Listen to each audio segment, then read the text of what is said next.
Hello my dear students, welcome back to online class.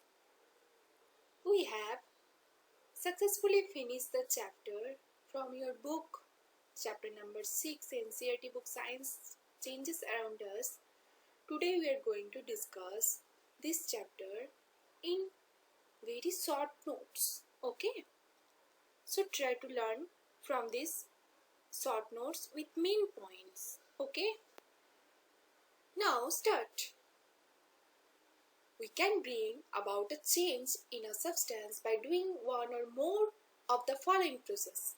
By first point, heating, applying force, then mixing it with something else. Now, change is causes by heating. When an object is heated, it gets affected in one or more possible ways. Some objects get hot, but some do not change in any other way. And some objects get hot and also expand in size. Some objects get hot and begin to burn. And some objects get hot and change their state. So everything around us is undergoing a process of change. Just like our hair, nails keep growing. Leaves die, new leaves take their place.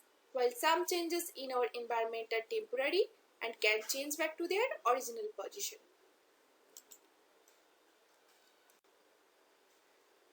On the basis, changes around us can be classified into two broad categories. First one is reversible changes, next is irreversible. Reversible changes are the changes that can be reversed by reversing the action or changing the condition. Such for example, scratching of rubber, then freezing of water, rolling of chapati from dough. These all are reversible.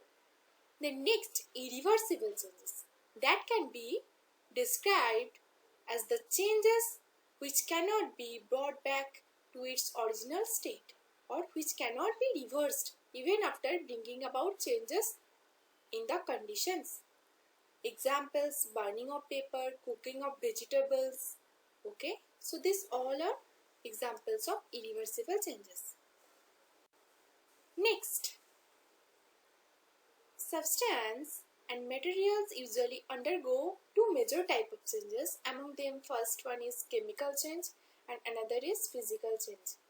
In chemical change, this represents a change in the chemical identity of a substance. These are the changes in which chemical properties of a substance change and a new substance is formed. For example, cooking of rice, then cooking of food, burning of matchstick, and main characteristics of chemical changes that there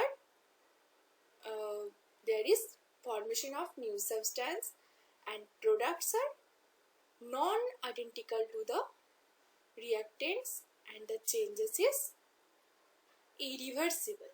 Okay. Next, physical change. Physical change, there are the changes in which only physical property of a substance changes and no new substance is formed. Okay.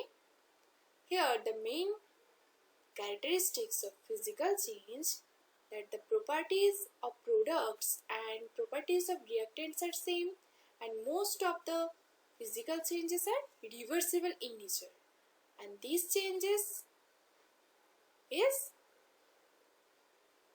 mainly no new formation of substance in case of chemical changes, but here there is new substances formed in case of physical changes. Okay. Next, expansion and contraction of material. These two characteristics are also there. Okay. So in order to make such changes, some materials expand on heating and some contracts on cooling. Heating makes particles that form the material expands or become loose, and cooling makes the particles that form the material contract and become tight. Now we will see what is the main application of expansion and contraction. Actually, we have already read that in order to make tools like an axe, a ring of its iron blade is heated, which allows it to expand. That is, become larger in size, then is allowed to cool down, which makes it contract again and become smaller in size, leading to a tight fit of the handle. So here, expansion by heating can be used in several everyday activities, such as the jammed metal lid of jam jar can be opened by heating, and the jar is inverted and just the lid is dipped in hot water. After some time, the lid can be opened easily as the lid gets slightly expanded. The fact that the materials expands on heating is used in thermometers. In many thermometers, mercury is used. Mercury is actually here liquid metal. When the bulb of the thermometer comes in contact with the hot object, the mercury expands and its level rises in the glass tube, that indicating the temperature. So this is an example of thermal expansion of liquids. Okay. So I hope you understood this. If you have any problem, ask me in the e-portal. And in the next video, I will discuss the exercises question answer of this chapter, and then I will give some extra question on this chapter. Okay? Thank you. Have a nice day.